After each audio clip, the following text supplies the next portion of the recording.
Welcome to the channel. I'm really glad you're here because in this video, we're breaking down what it actually takes to fly with medications in 2025 without getting stopped, stressed, or stripped of what you need. And I'm not here to list random facts or spout official jargon. I'm going to walk you through what matters, the practical stuff, the real stuff, and a few things no one else is talking about. So stay with me until the end. One overlooked detail could mess up your entire trip. Let's talk about the moment you reach security. You've taken off your shoes, dumped your water bottle, maybe you're even running a little late. And then the scanner flags your bag. Why? Because your pills weren't in the right container. Or because your injectable wasn't labeled. Or because your liquid medication exceeded the limit and you didn't separate it properly. And now, you're standing there with people behind you sighing, while an agent picks up your private, personal meds and starts asking questions. It's not a great feeling,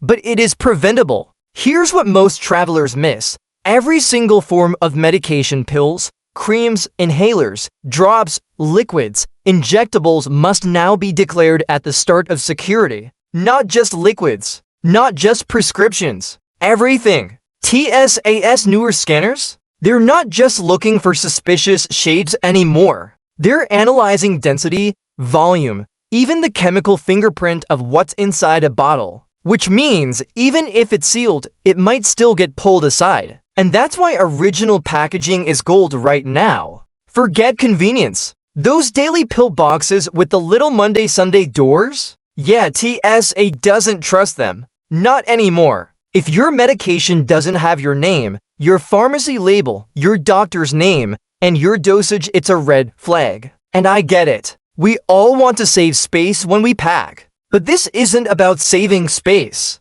This is about keeping control. Because if an agent can't verify what your meds are and who they belong to, things slow down fast. Even over-the-counter meds should stay in their labeled packaging, especially if you're flying internationally. You don't want to be explaining why you're carrying a baggie of white tablets to a customs officer who doesn't speak your language. And speaking of explanations, have a doctor's note. Seriously, even if it's not required, it's one of the smartest moves you can make. One page, signed, on official letterhead. That's all. It should include your name, your medications, your dosages, and why they're medically necessary for you while traveling. If you're carrying medical devices like an insulin pump, an EpiPen, or a CPAP, mention those too. It doesn't have to be fancy, but having that piece of paper can mean the difference between okay, go ahead and please step aside,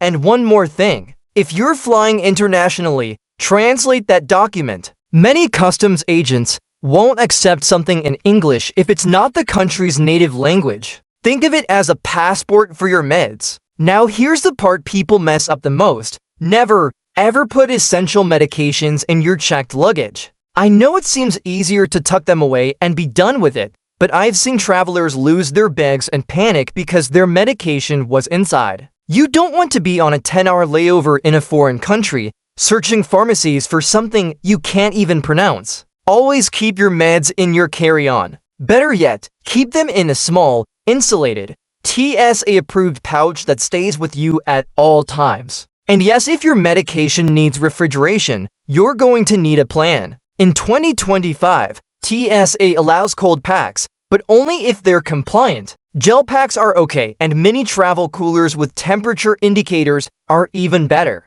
These things are lifesavers literally for people carrying insulin or biologics. And let's be real, airports are hot, crowded, and not exactly temperature controlled. Protect your meds from heat, cold, light, and pressure. If you're going abroad, here's where things get even trickier. Every country has its own set of rules around what medications are allowed. Something perfectly legal in the US could be banned overseas. I'm talking basic allergy meds, antidepressants, even cold medicine. Do your homework. Before you fly, check with the embassy or consulate of your destination country. Some will require import permits, and others may want notarized documentation weeks in advance. If you don't follow the rules, you could face fines or worse. And don't forget, coming back home isn't always easier. US Customs can ask why you brought back medication from abroad. So keep everything documented and clearly for personal use only. Now here's a quick power move. Take pictures of everything.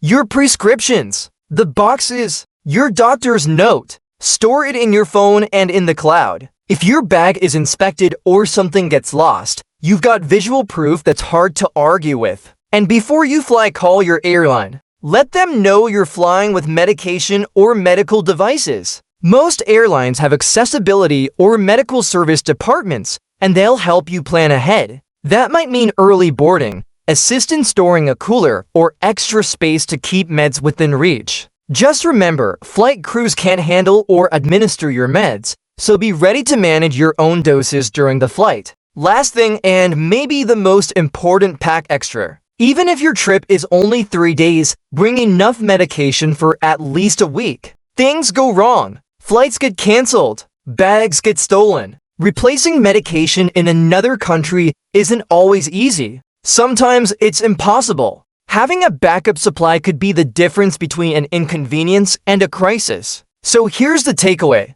Traveling with medications in 2025 isn't difficult, but it does require awareness. You've got to be organized. You've got to be thoughtful. And more than anything, you've got to be ready. Because your health should never be left to chance. If this video helped you, or you know someone who needs this info, hit that like button, share it, drop a comment, and definitely subscribe because I've got more coming that'll help you travel safer, smarter, and with way less stress.